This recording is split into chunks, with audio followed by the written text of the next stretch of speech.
I'm Ethan. I love muzzleloading. You'll have to give me a second. I'm going to stutter a lot more than if you've seen my videos and things online. I'm used to talking to a camera and the animals and the squirrels and things that are laughing behind me when I'm doing stuff. So I've got a presentation here. I'm going to reference what we've got on the slides, but like I said, we'll have this online for you to go back to. I'm not going to be reading off the slides. I have some notes and things here, but we're just going to kind of keep moving so we stay on time. I'm going to be speaking in a lot of general terms and things here, encompassing and connecting muzzleloading and living history kind of just into one cultural community. I'm going to use the term culture a lot because I think it's a term and a phrase that we're going to need to continue to use, and I think it makes what we do more important to our cultural identity, where we're at and where we can go.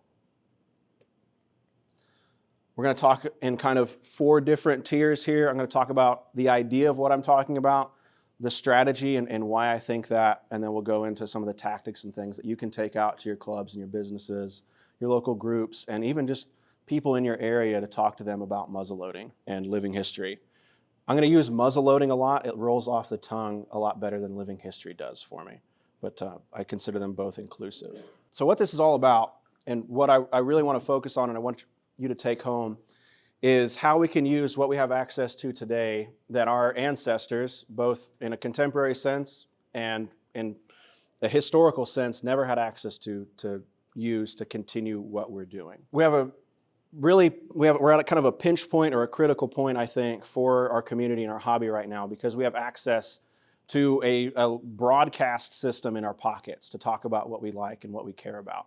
And what I propose in all of this is using the tools that we have to take charge and make action and get our hands dirty, all of us.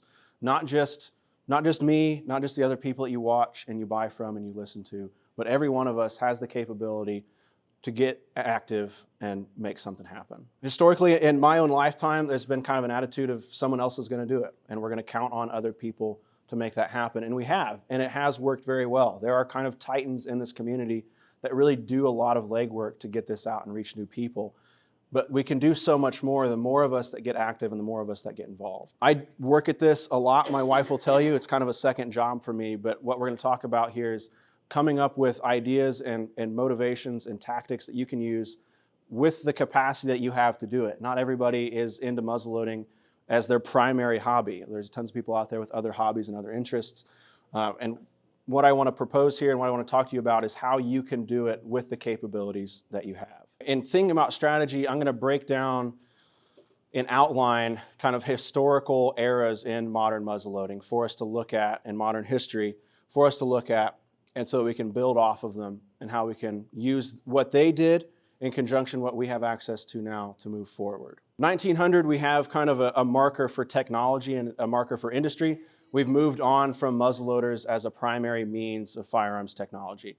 The smokeless era came through, it dominated everything, but we then had the Great Depression, which dynamically shifted the economy and what people could own. So you literally had people in Appalachia using great-granddaddy's muzzleloader to feed their families through the Depression because that's what they could afford. They couldn't afford cartridge arms. They couldn't afford to feed those guns to feed their families. So you have an initial kind of modern resurgence and interest in muzzleloading.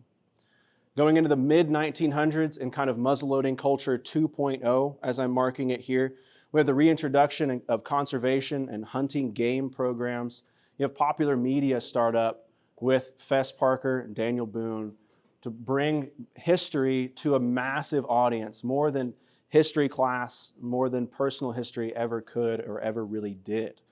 And then in the 70s, you had the bicentennial and everything that led up to it create such the boom that it did. History and muzzleloading culture 3.0, I mark at the 1990s. We have movies like The Patriot and Last of the Mohicans, and then later Master and Commander, that really brought a new level of historic accuracy to film. You'll talk to historians, and there's still issues with those movies and things, but the reach that they had and the impact that they had in exposing people to what history could have looked like got more people interested in all of this than all of the stuff before it. All was building. You had people that were interested in these kind of things, and they saw The Patriot or they saw Last of the Mohicans, and they saw a new level of it. They had no idea was there before. And then I'm marking muzzleloading and living history culture at 4.0, what we're in now as 2010, and kind of how I see it moving forward here. And really the marker is the internet and the community adopting the internet. The internet has been around for quite a long time, but because I grew up in this era, I grew up with the internet, it wasn't really accepted until we got into the 2010s, in large part. The internet brought on these key categories here that I've kind of outlined. You have academic and private research merging. You have historians and hobbyists or living historians, amateur archaeologists out in the woods now talking and collaborating about actual information and how those tools, how those materials could have been used and how they are used by people today trying to connect with that history. And this leads to just an incredible amount of information. We have access now to libraries and documentation things that just explodes everything else that we thought of before. You could do interlibrary loan, but you could not do it from your lazy boy in your den or in your living room, and now you can. And this just brings an entire influx, like I have here, of information and pushes us another step further. So we have these timelines lined out where we're moving forward and we're changing how we're doing all of this. The internet really changed all of that.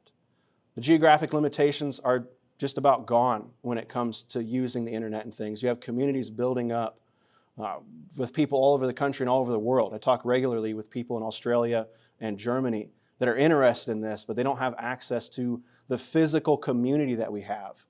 But they're able to interact with us and experience and be a part of it because of the internet. I just had a message this morning from a guy in Australia that was just wanted to say thank you for talking about and showing photos and things from the show. There's nothing like that in Australia, but he feels like a part of it. He feels like one of us because he can interact with that. For the purpose of the talk, we're talking and focusing on muzzleloading culture 4.0 and how we can leave a foundation for that 5.0, just like our forefathers did in the mid-1900s and the early 1900s and moving forward. So we can respect that and build off of that. 2010, social media started up, but it was also the first year that Townsend's took their video concept to the internet. The introduction of this, it took a long time for it to really kick on, but they did two major things here. They exposed the public at large with what we all love and what we all do. They were able to access it from the comfort of their own homes. They didn't have to be out at an event to experience this stuff. So if you didn't live in Kalamazoo, if you didn't live near to Kalamazoo or the Feast of the Hunter's Moon or any of the other large events, you could still interact and participate with what we're doing, just like I'm talking about with this guy in Australia. And then internally, as far as the community goes, it alters our own perception of what we're doing. Because what they do is 24/7, 365. Somebody can interact with history and living history in all of this culture. And so now what I'm proposing is we can shift our mindset to an event-focused mindset like this Kalamazoo event, for instance, and we can interact with people just as we do here all the time and think about how we can use that to our advantage. To do this, I'm talking about what I see as the mindset of muzzleloading culture 4.0 as we move forward here. All this stuff is really cool at the core. You have the clothing, you have the gear, you have the guns, you have the history, you have the documentation, the stories of our forefathers and ancestors. That's all really cool, but what I see and how I interact with people is newcomers to all of this, they're interested in that, but they don't know where to go. They have a taste, they have a bug, they don't know how to access more of it apart from going to the library or watching Last of the Mohicans. For them, that's the history world. That's all they have access to or they know to look for. This feeling that they get, I'm calling for the purpose of this presentation a vibe. There's an interest, there's a feeling that people are looking for. They just don't know where to go. That vibe is a hook. And kind of a personal anecdote that came up as I was working on this presentation. A friend was watching a show about zombies. It's a science fiction show, but there are several scenes in the show where one of the characters is walking in the woods with a gun. And the scene is just calm, it's peaceful. There's golden sun rays coming through the woods and the leaves and everything. There's a deer or something frolicking. He texted me one day. He said, "Man, I'm watching this show, and I'm just thinking about how cool it would be to walk around in the woods with a gun. Just walking, you're not doing anything. Even if you can take the gun out of it, it doesn't change anything." And I said, "Dude, you have no idea how many of us are out there that want you to come walk in the woods with us. Let's go outside. Let's go on a walk and just experience this nature." That's the level that I'm talking about here. It's not that somebody has a gun or they have the clothing or they have an interest in history. They're even farther back than that, at the very simple core of, man, it would be nice to go outside. And that's what we're talking about here. So these feelings of this vibe that people are looking for, they don't know how to apply it, are all of these things that we love about what we do. And there are many more. This is just a few that I came up with as thinking about this conversation. At the core, you can apply this to any hobby out there, any interest out there. But for the purpose of what we do, these are kind of the big tiers that I see people interested in, but they don't know these terms, really.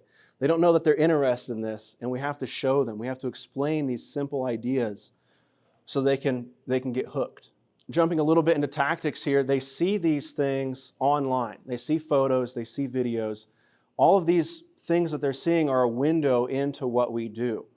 And it's just a matter of time before we get them to open up the window and crawl through.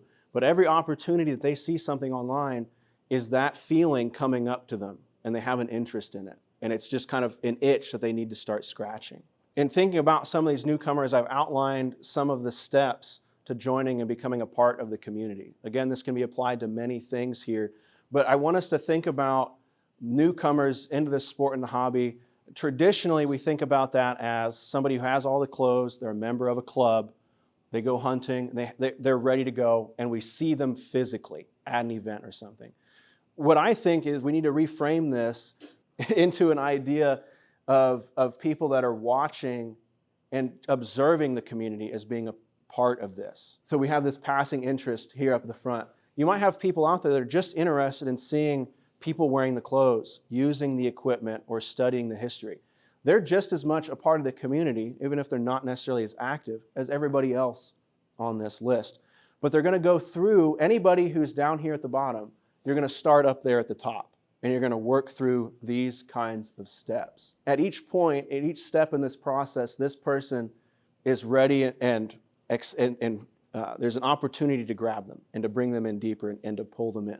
Not everybody's going to, but there's an opportunity when you see these kinds of things in people, there's an opportunity to bring them along and show them more. They're interested in it, and you can show them. So how do we do that? As I said before, these newcomers have no idea that this stuff is out there. When I show a show, literally people next week in Kalamazoo will say, I had no idea this was happening, because it's just impossible to reach everybody all at once. There's just too much noise, there's too much going on in the world for us to do that.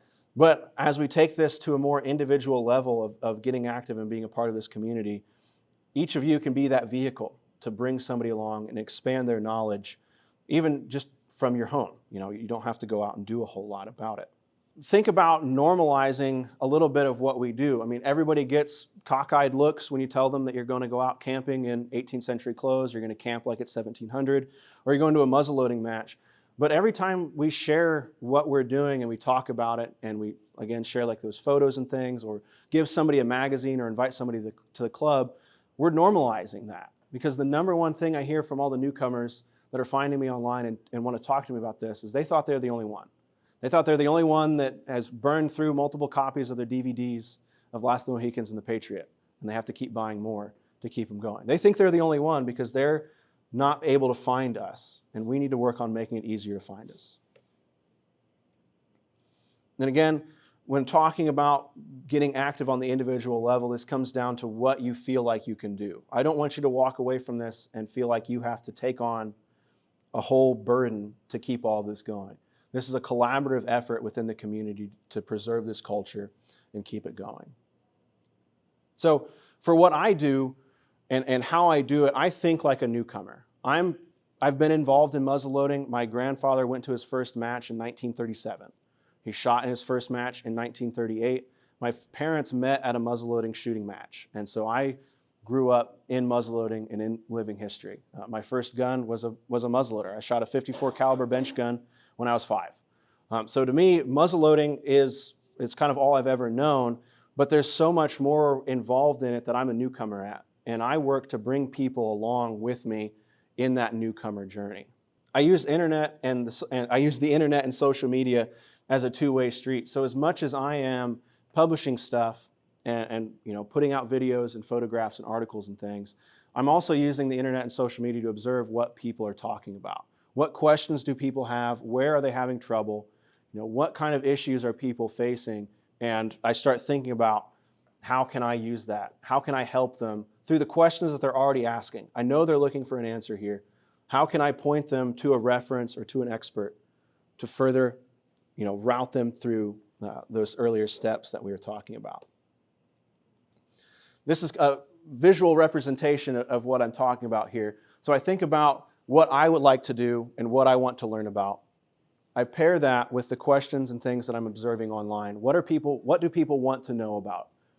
And then we have this beautiful purple section in here where these overlap, where I have a constant stream of practical ideas that apply not only to my interests, but to the interests of people that are interested and want to learn more about this. They don't know how to go. They don't know where to go. So I want to ask you, and I hope that you think about this on your drive home, no matter how long it is, what is your why? Why are you involved in this? And what do you care about inside muzzleloading and living history culture? I mean, for some people, it's the types of stitching and the types of clothing that was made. For some people, it's the food. For some people, it's the gardens of the 18th century. There's so many aspects out there, and everybody has a different interest in all of this. So don't make it a me show. A lot of people don't know that my name is Ethan. I introduce myself in every video, but I don't want it to be a me show. I want it to be about what I'm doing and the questions that I'm answering. So asking yourself your why and what you're interested in is going to help you do the same for those people that are asking, why am I interested in this? Why am I hearing this call to talk about this? So again, my why is I love muzzleloading. I grew up involved in this, and I've seen multiple generations come and go. I'm able to connect with my history, my friends' history, my family history in all of this. But I'm also thinking about the future. Is if I somehow don't do my job and my kids and maybe even their grandkids aren't interested in muzzleloading, I hope that someday my great-great-grandkids, if they feel that same thing that people are feeling now, they can go online and they'll be able to see the stuff that I've put out, the stuff that everybody else has put out. And there'll be a foundation for them to learn from and to get involved and become that generation 5.0 in muzzleloading. That's why I'm doing this. So some direct action examples for you to consider, as you're going through and as the weather warms up here and we start getting out and doing more of this. Think about those things that you enjoy doing and think about how you can frame them and share them. Just simple photographs, even on your Facebook friend timeline of just some of the things that you're out doing, just so other people see that. Like, hey, there are still people going outside. That's great, and that encourages people. That normalizes it, like we've been talking about. For a lot of people I'm seeing when I'm talking about some of these things is people are looking for a community. They're looking for people that they can connect with and bond with. I mean, we all work all the time right now, at least a lot of the people that I work with and I talk with, you can work all the time. So we're always looking for some way to decompress. And there's no better way to decompress than connect with your local area and the community in your area and then history itself to see what came before and really frame how you live your life today. So no matter what you're interested in muzzleloading and living history, anything involved in this culture, there's some aspect of this that you can boil it down to its simplest form that somebody's looking for. They're looking for one of these headers and many more of them. And we can help show them that this is a great opportunity for them to fill that need that they're looking for. Something I harp on all the time, and if it's one of the things that you take home and remember, is interview your friends. Interview the people that got you interested in all of this and have helped you along the way. There's untold numbers of great mentors and friends out there that have passed, and their stories are just told orally now, which is great. We need to preserve that and keep those stories going. But if you have a club or a group and there are people in it, I guarantee you they have something fun to share about it. Asking the simple question of how they got into muzzleloading and living history is invaluable to newcomers to listen to. Because no matter the period in which you got into muzzleloading and living history, no matter that year, the same things that got you interested in it are getting people interested in it today. And by sharing that, we're normalizing that. And they don't feel like the only one again. They feel a connection. And when they hear that from you and your friends, they make that connection. And it makes them feel so much more than they ever did as far as just a person in general. I know it sounds a little woo-woo, a little silly, but I'm serious. Like there's a connection there that you're able to make with people when you're sharing those beginning steps, and it's crucial. So document, document, document. Preserve those friends' stories, archive them so other people can hear them and see them. And you really have an opportunity to make sure that you have a legacy and your friends have a legacy, and you're a part of continuing this community with this. The other aspect is the one I've talked about here earlier, is ask the questions that a newcomer may have. There are a lot of things that are involved with, and a lot of complicated things that are involved with getting started in this. And being a welcoming person to help guide somebody along the way is super important and super valuable. And you create a bond with somebody when you help them. I'm sure that all of you have helped somebody along the way, but you create a connection there and a touch point. They're going to come back to you for more questions. And you're going to be able to continue to bring them along and bring other people along by making those kind of interactions special. How are we doing on time? Okay, we're not doing too bad. Okay. How are you feeling? Is it too much? I got a question. Yep. To me, one is that this country has got the ability to bear arms. Yeah. Which Australia does not have. Yes. So those people are basically out in the cold and Yep. being able to do these things. Yes. That they want. So we're blessed in that regard to having that. But to me, I blame the news media. They should be here. You should be being interviewed by channel whatever from Vincennes. Not Vincennes. Right. From Kalamazoo. We're going to touch on this a little bit. About that type of stuff. Yes. And then the other thing is that we've got our 250th anniversary coming up Yep. as a country Yeah. in 2026. So to me, it would be magazines like yours and other magazines and other types of historical groups to create a fervor for the 250th anniversary of our independence. Yeah.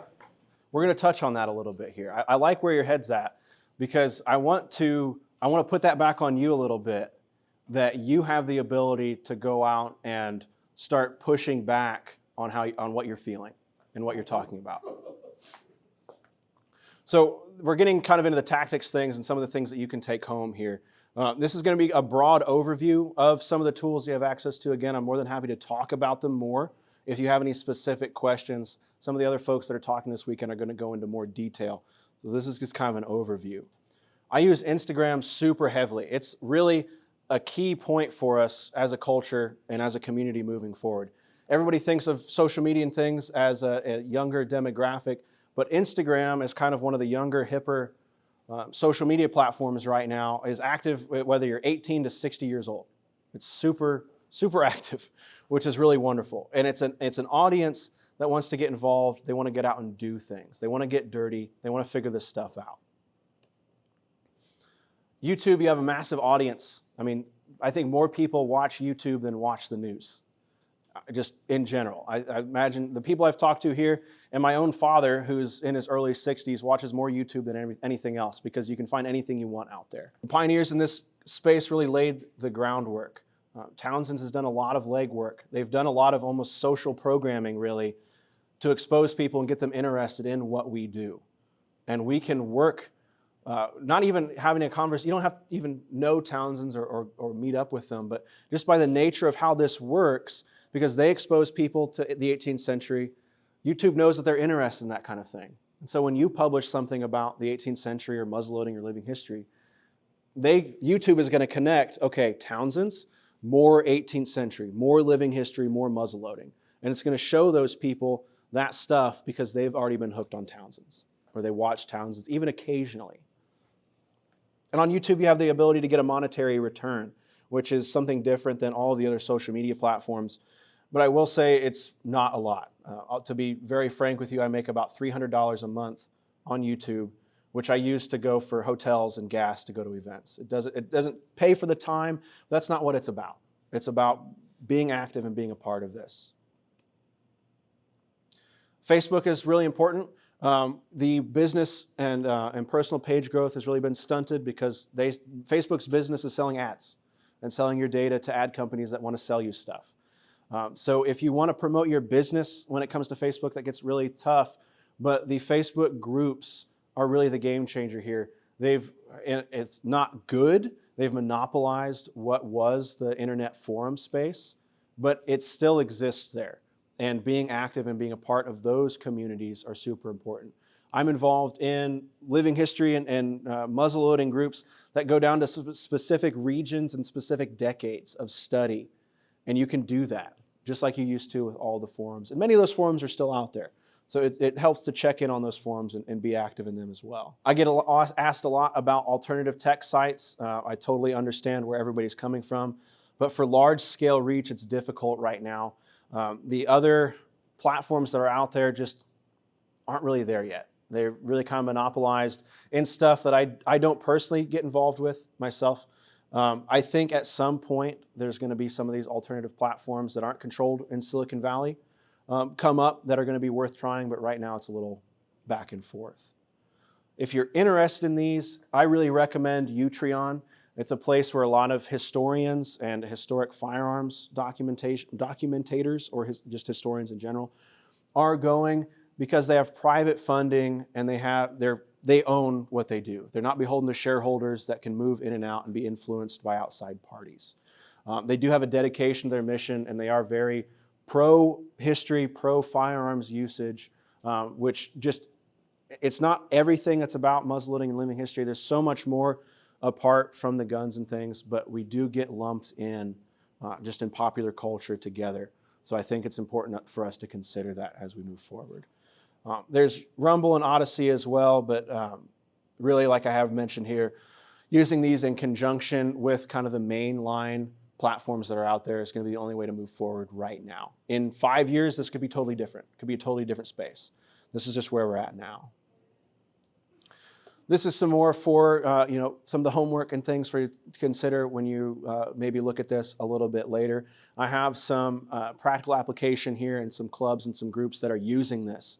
And I encourage you to go out and look at these different groups and these different people to see how they're using it with their capabilities and apply that. Copy what they're doing, because these people are all copying everybody else. And it's working. And this is the kind of thing that we all need to be doing and what I'm talking about here. Find what you can do in your capacity in your day-to-day life to be a part of this, and you're going to be able to move it forward. Like in any hobby, it's easy to go down these halls and buy a bunch of stuff, but it pays to do your research first, to understand what you're getting into. So I have a few lists in here of some of the things that you can use, as well as what I use. Really, the modern smartphone is incredible. If you have the capacity and all you can do is have an Instagram page that's just about your treks or your area of study or your muzzleloaders, that's fine. The modern smartphone takes beautiful photographs. Look up some stuff on composition and things and post them, share them. Use the muzzleloading and living history hashtags out there so the community can find you. And you'll be enveloped into them, and you're going to see this ball rolling. If you want to get into video and audio side of things, the modern smartphone camera, again, is perfect for video. As long as you have a tripod, you're good. Audio is the big thing. You can watch a video that's low resolution, and you're going to be fine if the audio is good. But if there's wind coming into that microphone, you cannot change the video faster. It's irritating. You can't hear what they're saying. So if you're going to buy anything, if you're serious about this, I have a couple microphones up here. You clip them to your lapel like I'm wearing here, so it just picks up the audio that's right here coming out of my mouth. And then it's going to make it easier for people to listen to and just further engage with what they're doing. Find something that works for you first. This is kind of a multi-year process, if you want to think about it that way. Take this year with your events and try some things. Just get experimental, get weird with it. Do something different. Go out a little bit out of your comfort zone and just try it. So this is kind of what we've talked about a little bit here. There are obstacles to overcome for the community. No matter where you're at, I don't talk about politics, but wherever you're at here in the community and wherever you line up, there are obstacles because of interpretations from the outside, trying to define who we are and what we are. And that's something that we have to work for. And that's something we have to work on. The different platforms and things. Right now, Instagram is going through and limiting the reach of guns, and that is overlapping with muzzleloaders, because to them it's all the same regardless of the federal definitions. A lot of this conversation comes from talking with modern firearms enthusiasts about muzzleloaders. So that's why I reference that community to go alongside with what we're talking about, because we get combined whether we like it or not. And so those are the kind of things that we need to think about, and why I put this, and I wanted this talk to be about what you all can do and how I can help you do all of this. Because the more we normalize it and the more we publish it, the more we can start to sway and change public opinion about this. The perception of a muzzleloader or a living historian can be defined. But if I go out and I talk about why I care about it and why I love it and the history that I have in it and the history that I want everybody to be able to have in it, you can't stop that. That's not a concept or an idea that you can censor. It's passion. I can go into work where I work with people from all over the world. Another anecdote here, some folks at work found out about my YouTube channel. I don't talk about it a whole lot. I keep it kind of private.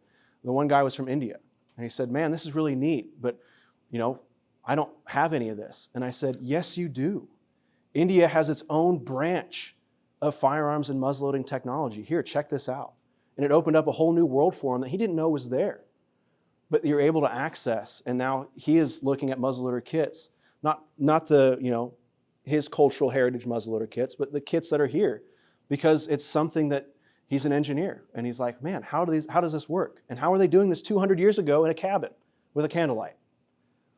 And it's those kind of concepts that we can propose to people and show them that totally redefine what they've been told or how they've been influenced to think about who we are and what we do.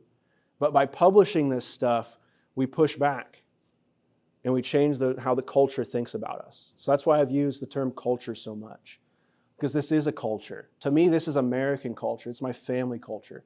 I hold on to those family guns because that's what fed my family so that I could be here today. And everybody has that. And if we connect people to that, that's it. You can't fight that. You just can't fight that. And so that's how I look at it. I look at it as much as I can to publish this stuff and get it out there. I mean, the nightly news, however you want to think about it, whoever's pushing up against what we're doing, they can't fight that. Because I'm just a guy that loves this. That's the only motive I have. I just love it. And we need to make sure that my kids and my great-grandkids can enjoy it the same way I have. So that's a little bit of a tangent, I'm sorry. That really wasn't, that was kind of ad-lib, but that's kind of where we're at as far as my presentation goes. Yeah? Well, the big thing is like the 1619 project. These people are crazy, they're idiots, yet they condemn all of us because we came from Europe over here and did all this stuff. Yeah. So we got to fight these people who are insane in their thinking and try to mitigate them to a point where they understand, but they don't understand. But they're a definite obstacle for all of us to do all the things we do. I understand where you're at. I'm not super familiar with that, but I understand what you're talking about here. I want to propose something to you. Instead of seeing it as an obstacle, we need to find a way around it. And you give them the facts of what it really was like in right. 1619, and not their illusionary. Exactly. So what you have in your pocket, I remember we have some time here. We're going to for our Q&A here, but another anecdote. My grandfather was a photographer in the Army in the Pacific in World War II. When the smartphone camera came out, we tried to show him what it was, and he was asking where the film came out because he just couldn't comprehend it. But that little phone in your pocket is literally a pocket TV studio to publish things and to go and use it. When I come to an event, I have a backpack that has broadcast quality equipment in it for me to come out and show people this stuff. Without a filter, without a lens, this is just what it is. This is just who we are. When I talk to people here, it's just, their neighbor or the guy at work, or the waiter or the waitress that owns the local restaurant. We're just normal people. And by sharing that as much as we can, I'm a very private person. My home life, I try to keep that very private. This has kind of grown to be much more than I thought it would be. But by getting out there and sharing, again, that passion and what we love about this, to me, that's a direct, functional, productive movement against what you're talking about. And not really against, this is kind of to the side. I get some feedback from groups like that from times that try to frame me in a certain way. And I do my best just to sidestep it. That's not who I am. You're not going to define me. I'm defining me, and what I'm doing and how I'm doing it by what I'm doing. And I'm pumping out more stuff in a positive light about what we all love than they can cast on me, is how I look at it. I try to be cagey in that regard. I don't make any money on this. I sell some t-shirts. I'm an artist by trade. I work a 9 to 5 at a... So like the t-shirts and things that I sell them because I made the designs and knockoffs were coming out of Southeast Asia. And I thought, well, if people are going to buy these, I might as well make a couple bucks than people who stole my art. So I don't run any ad charges on promoting events because I want to see this continue. I don't want any hindrance for an event starting up and doing that. So let's talk, let's get on the podcast and talk about what you're doing and share it with some people because that's what I'm here for.